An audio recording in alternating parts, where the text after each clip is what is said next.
Today, I don't have any notes in front of me. I just have the episode number and a question to bring. Why is it so difficult to have compassion for ourselves? Why is it so difficult? And the reason I ask this is because when it comes to our health, when it comes to our bodies, when it comes to fitness, a big part of a healthy reason or a positive motive for making changes is self-compassion, to do something good for yourself, for your body.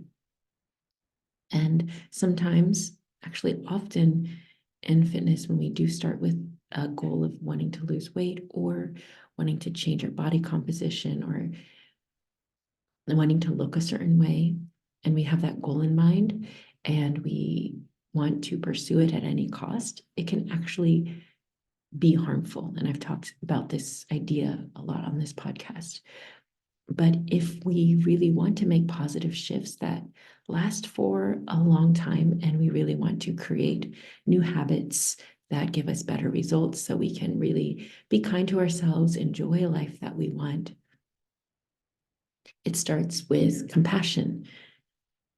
So I want to kind of get into what compassion is, why it's so difficult for us to practice that on ourselves, and some things that can help. Right. So what is compassion?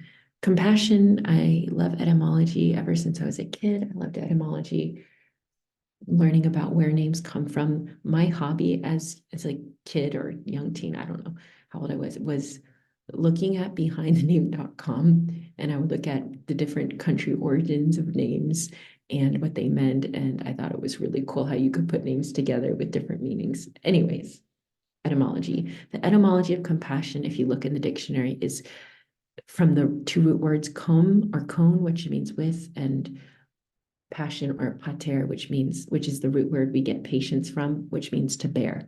So you're bearing with. What are you bearing something with? You're bearing suffering, you're bearing pain, you're bearing hurt with yourself, with another. Compassion. I also have recently learned that Buddhist compassion, the Buddha's definition of compassion is to confront someone's suffering face to face. So to see it up close, to see someone suffering.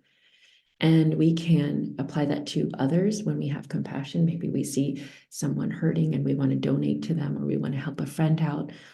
And we can also apply this to ourselves when we see suffering in ourselves, to bear witness to our own suffering and pain, and to want to alleviate it, to help out. And I know that often this is not unfamiliar to you, perhaps, and to many people, that it's so much easier to be compassionate to others, but it's harder to be compassionate with ourselves. And I want to go into why that is. But before, I want to go back into that compassion, that bearing with. Something I learned in 2022, it's 2023, yeah, 2022 fall, I took a course with David Bedrick and Simone Soul. He's a therapist, and he talks a lot about shame and unshaming and judging ourselves, how we judge ourselves. And he broke it down so beautifully. And what I took out most from this course was how there are three parts to shame and three parts with suffering. There's the victim, there's the perpetrator, and there's the witness. And we usually think of just the perpetrator and the victim. So let's just take a very simple example. There are three kids playing together in a playground, or in a playground. One of the kids, the victim, we'll call him, hits the other kid, hits the victim, just out of the blue, just kicks him in the shins. The victim is hurt. And then there's the witness. That's the other part. If the witness in this situation doesn't say anything, it just ignores it or praises the perpetrator or doesn't come to the victim's aid, the witness in some ways is adding pain to the victim by not acknowledging his pain. And that's a very simple example, but this happens so often in abusive dynamics, where there's an abuser there's a victim and there's a witness in some way. Apologies for that noise. I just got a new email and I lost my train of thought. So there are three parts in an abusive situation to this. And we often, the abuser, of course, they're at fault if they do something wrong and they cause pain and suffering to someone else. That is not good. It's the opposite of compassion. It's causing suffering rather than alleviating it. But we often neglect the witness. And I've found that in a lot of my past and situations, not having been witnessed for the pain that I was going through, whether it was self-inflicted, whether I was the perpetrator and the victim, or someone else was causing pain and I was the victim, that lack of witnessing is where shame festers and where shame grows and can become so much bigger. And then you start to believe the witness as well as the perpetrator, and you start to question your own pain. You think, maybe this isn't so bad. If other people don't think that this is wrong, if no one is doing anything about this, I guess this is fine. And I just need to suck it up, or I just need to endure, or my pain is not really worth paying attention to. And you start to minimize it. And this is partly perhaps why it is hard to practice compassion, because when we have had painful experiences and suffering done to us and no one was there to witness it, acknowledge it, we conclude that, especially maybe as a child, we conclude that it wasn't that big of a deal. And I know I'm going into like the therapy mental health aspect of things, but I will bring it back to, the other side of things. I don't even have to. I don't have to. There's no shoulds. But with compassion, that if that is compassion, if compassion is not causing harm to ourselves or another, and not permitting harm or pain to another by dismissing it, then we both need to be the witness of our pain and not be the perpetrator of our pain. So, self-compassion, why is it so difficult to be compassionate to ourselves? Why is it so hard to practice this self-compassion with our own selves? A lot of the times we're okay. We don't want to hurt anyone else. We think, I don't want to be the perpetrator. That's a bad position to be in. I don't want to hurt anyone else, in any way, but I'm okay with causing pain to myself. And we don't acknowledge our own pain that we cause to ourselves. Why do we do this? I think a lot of it maybe comes from growing up and seeing these patterns of being witnessed in pain and no one doing anything about it, or being the victim with even no one to witness it, where we felt like we were alone and we justified that pain. Maybe we hurt ourselves. We were both the perpetrator and the victim. We hurt ourselves with our words, with our actions. I know that I hurt myself a lot when I was in my disordered eating behaviors. I was basically killing my body. I was starving myself. I was depriving myself of what I needed. That was being a huge perpetrator to myself. And in some ways too, I was the witness and I was allowing that to happen to myself. And thankfully, I eventually had some witnesses that were voices of reason, like my sister, for example, who would cringe and cry when she saw me hurt myself. That was a safe witness. And I'm so grateful to her for being that voice of reason. It was a big part of my recovery. I had that witness to say, this is not okay. This is not right.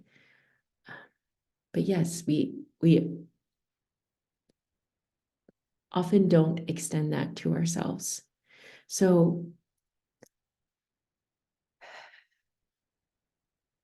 I think another reason that we find it hard to be compassionate with ourselves is we don't see ourselves as worthy of compassion. And I know this is kind of an obvious one, but it's probably one of the bigger ones. We think that if we're going to the extreme, we think that for some reason we deserve to be in pain. We deserve to be punished. We deserve for bad things to happen to us. We deserve to suffer. And sometimes we do that to ourselves through or with the tools of fitness. We deprive ourselves of food, or we push ourselves a little too hard at the gym, or we keep pushing for these goals or these PRs or this weight on this scale where we are literally hurting ourselves, where something that could be used to be kind to ourselves and live healthier, happier lives turns into this weapon that we use against ourselves because we believe that, one, we are not worthy of compassion, that we need to be punished or we need to suffer in order to earn it, or that we deserve punishment for whatever reason. And I know that personally, I used these tools of food and exercise as ways to punish myself. We often think that we can earn our way towards being good enough. So if I suffer enough, if I eat right enough, if I lose weight, in our society, it's praised. If a friend or a person loses a significant amount of weight and you haven't seen them for a while, one of the words or phrases that will come up is, wow, you lost weight. Congratulations. You look great. And it is something that is difficult, notoriously difficult in our world and society to lose weight. So we feel like, yes, I did something special. I earned it. I feel good about myself. Now I can be worthy of compassion. But the thing is that when we rely on other things, other external conditions, or even responses from other people in order to be compassionate to ourselves, there's no end because there's always a new goalpost, there's always a new standard. It's like this merry-go-round, just like I've talked about before, and what I talk about in a 4-H method. We need to start with the beliefs that we are already worthy and we are powerful. So this is like anything, a practice. This is difficult, especially if you've been habituated into patterns of being unkind to yourself. And I want to share with you some ways that you can practice some more self-compassion and how that relates to being compassionate with others as well. So let me just go back a little bit. When I was, in this eating disorder mindset, when I was restricting very strongly, I used food as a way to feel good about myself. I liked the praise that I got for eating healthy, for exercising, for being diligent, for losing weight in the beginning, especially. I liked that it could distract me. Using food and exercise could distract me from other things that were going on, painful things that were going on in my life. I liked that it gave me a sense of control. So I didn't have to think about those other things. I could just think about, what am I going to eat? Or I'm so hungry. And that consumed my mind. And of course, this was subconscious. I can see it now in hindsight, but I wasn't able to recognize it then. But and it's been a long road. It's not like, okay, I recovered and then, okay, I was so kind to myself. How wonderful. It's been a long road. I think that in the last 2 years, my self-compassion has grown the most in the last 2 years. So, and I started my recovery journey, like, let's say over 10 years ago. So it's not like it was instant. But I realized that if I wanted to be happy long term, if I wanted to really be healthy, I had to practice more self-compassion. So how do you practice more self-compassion? Here are some ways, and this is not conclusive. This is not in order of priority. I just hope that you can hear these tips and something resonates with you and you can apply it to your life. And that's what I encourage you to do. I'll say this again probably later on, but it doesn't happen by just thinking about it or talking about it or, intending to do it. It happens through practice. And that's why from hope, there's habits in the 4-H method. We don't just, start with these beautiful ideas or thoughts. They take us into practice and we have to continue to practice them, even when we don't feel like it, even when it's difficult. It's not all like hunky-dory. Oh, this is so easy all the time. Of course, it becomes easier over time the more you practice it. And eventually you see those positive results, but it does take practice. So here are some things that you can do to start practicing more self-compassion for yourself, okay? And for others. I'll talk more about others later. So I want to start with that concept I mentioned earlier about witnessing. Just start to notice where there is pain in your life without denying it. And you can take this to fitness. Is your current, let's make it applicable to your fitness. And of course, if this applies to bigger areas of your life, please take time to think about this, whether that's your relationships, your job, friends, the way that you're treating yourself in other areas. But let's just take fitness, okay? So think about your current fitness routine and your eating routine. And I want you to be really honest. Just go with your gut. Don't overthink it. Come into your heart, come into your gut. Is my current fitness routine, how I exercise, how I eat, is it causing me pain? Is it hurting me in any way? And it might not even be physically, it might be mentally. Am I being really hard on myself? Or am I pushing myself too much? Am I causing myself pain by not doing anything with exercise or movement? Am I causing myself pain by eating in ways that make me feel like crap? And I'm not talking about deeming foods as bad or good. I'm talking about just eating in a way that objectively, if you saw someone else eat, you would think, oh, that's not very kind. Are you causing suffering in the way that you're eating by not eating enough, or eating erratically, or only eating certain foods and restricting your world of foods to such a small pool that you can only eat a certain amount of certain types of foods, and you don't allow yourself to enjoy foods totally? And only you can answer these questions. You can be honest with yourself here. There's no one else you have to report to. I'm just in your ear right now asking you these questions. Are you causing yourself suffering? And the first step, I think, is validating that pain, being that witness to yourself. If you're being the perpetrator and the victim in how you treat yourself around food and exercise, about your body, you also have to be the witness to yourself. Witness yourself and how you're hurting yourself and say, that is not okay. Even in your relationships, if someone is causing you pain,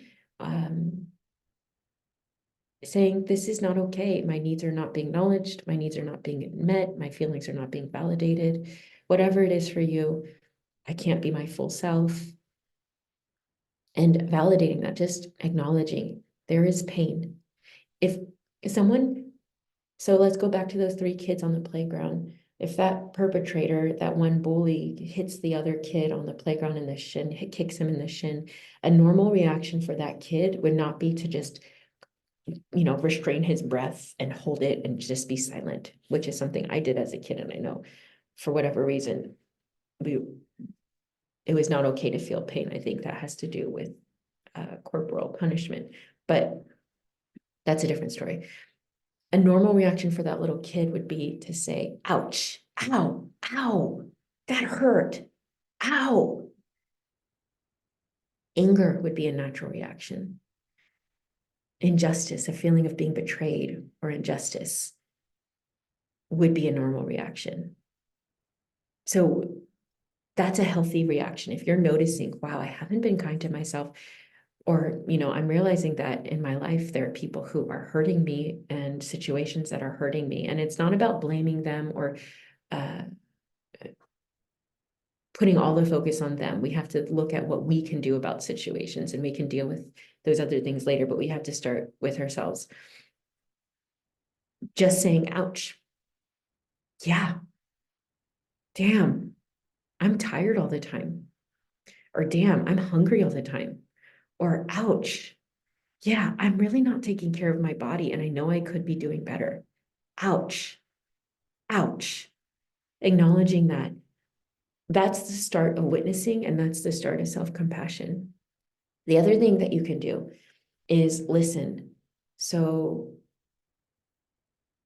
listen to yourself. What is hurting? Where does it hurt?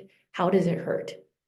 starting to practice a little bit more quietness with yourself and being with yourself.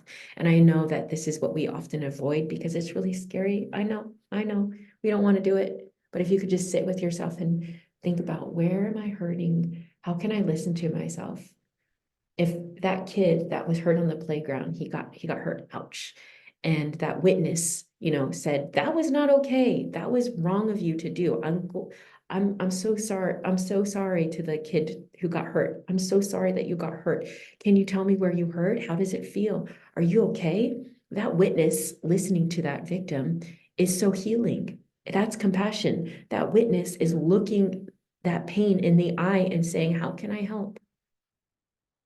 So listening to yourself, validating yourself, not dismissing your feelings, not dismissing how you feel, not dismissing your needs or your desires. And that includes your basic needs of hunger, of sleep.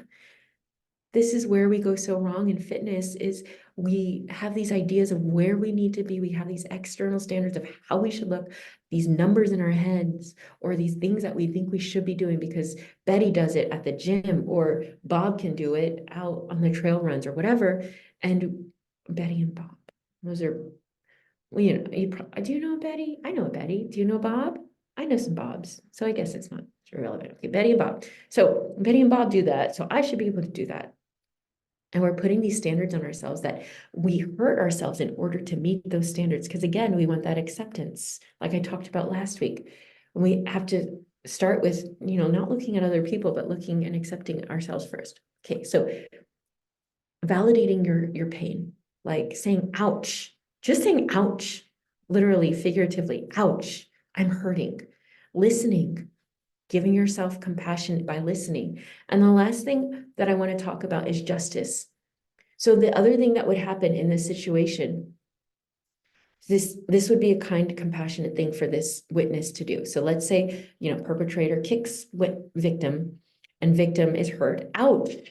And witness says, oh my God, I'm so sorry. Are you okay? The next thing that would be compassionate is to look at the victim or the perpetrator and to say, that was not okay. That was wrong of you. I'm going to tell our teacher, or I'm going to tell my mom, or I'm going to tell my guardian. And then that, adult would become another witness. And if that adult is doing what's right, they would remedy the situation. They would look at the pain. They would witness the pain.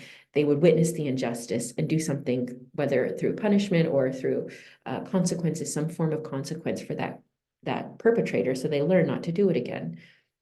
And the victim maybe they could repair their relationship, perpetrator and victim. Eventually, maybe the perpetrator could say, sorry. There are literal situations that I did with my children on the playground. When one kid would hit another, I would take him very seriously and remedy the situation on both sides. I was trying to be a good witness as an adult in the situation and not dismissing how horrible it is to abuse someone and hit someone in that way, and how painful it can be to be hit by someone.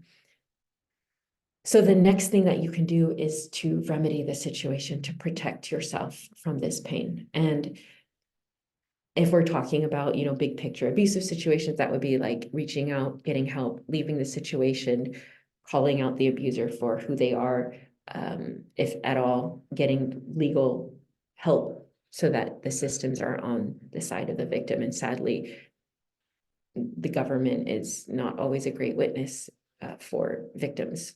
And that's why we feel so angry a lot, right? Rightfully so. That's why we feel angry about injustices around racism, sexism, classism, because the government is not being a good witness and they're not protecting those who need it. But that's besides the point. Again, that's another story. The last thing you can do is protecting yourself, having some justice, practicing justice. Justice is compassion. Compassion is justice. Kindness is not being nice. Compassion is not being nice. It's not overlooking.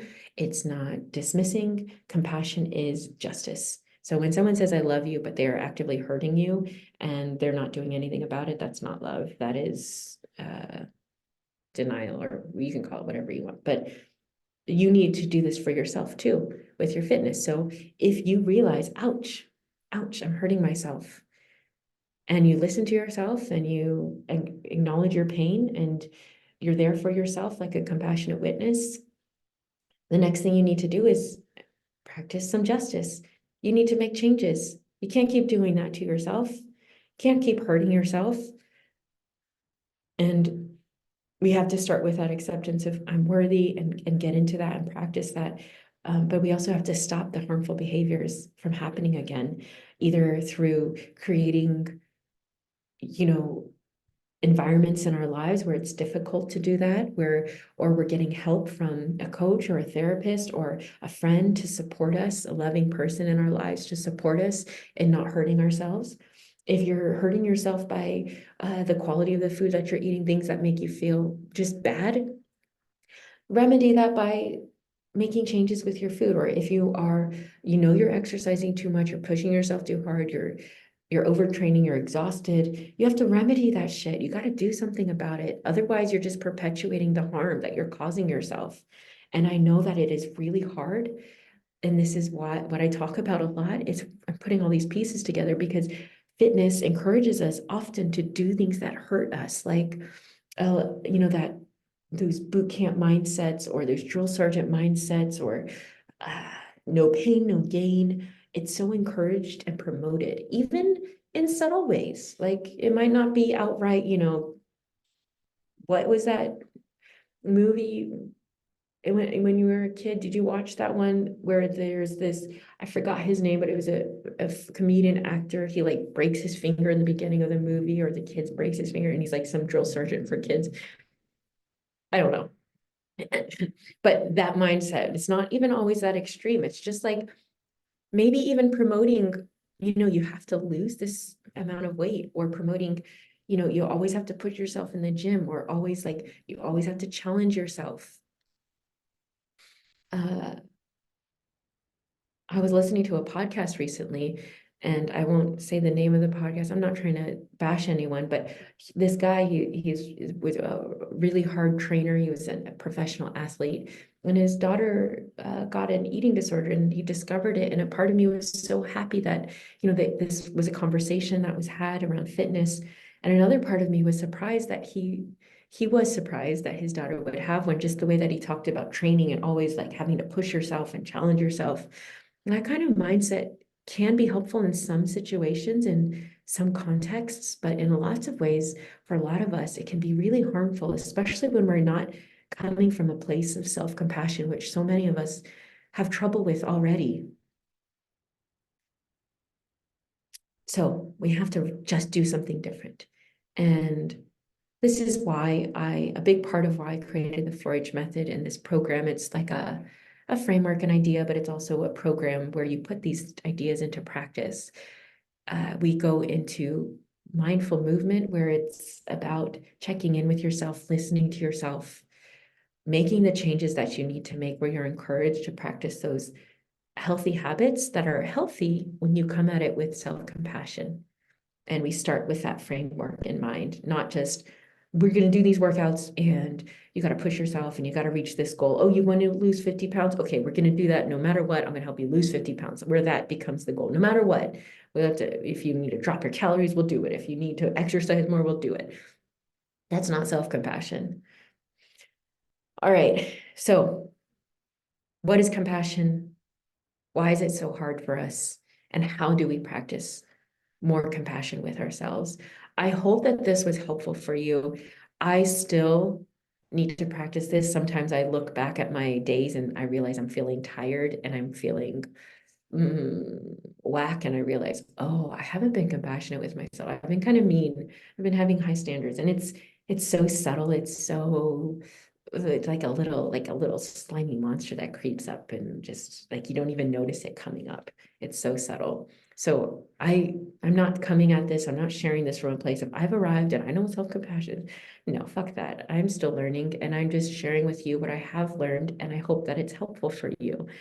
If you want to practice more self-compassion in regards to how you eat and how you exercise and how you see your body, take care of yourself, not in just pretty ideas, but in actual practices, the 4-H method could be a great place for you to get into that. And I would love to support you in it. There's more information in the link in my bio. But whether or not you join that, I hope that this was valuable for you. Let me know what you think, and be kind to yourself.